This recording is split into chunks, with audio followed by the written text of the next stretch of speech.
li waral ndaje bi tey mooy dañ bëgg fësal suñu ñàkk ànd ci projet redécoupage bii ñu dëgmal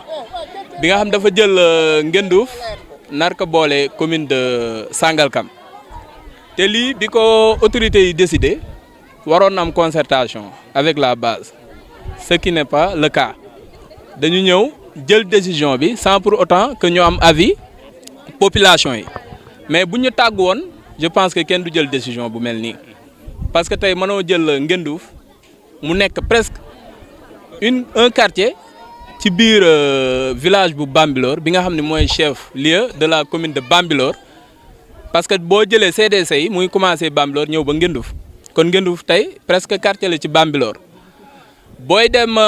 Sangalkam da ngay jaar biir Bambilor génn Bambilor dugg Sangalkam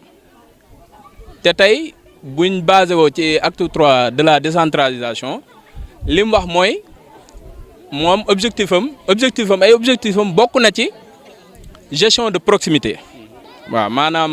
maire bi jigéen ay administré Bambilor ak Ngendouf c'est presque 1,5 kilomètre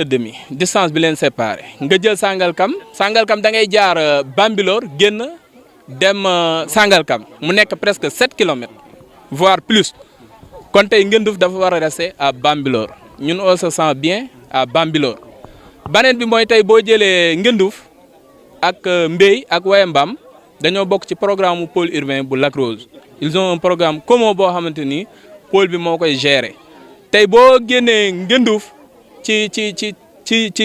commune de Bambilor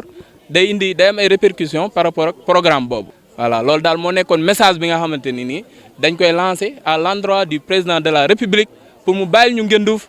Bambilor on n'a pas de problème à Bambilor.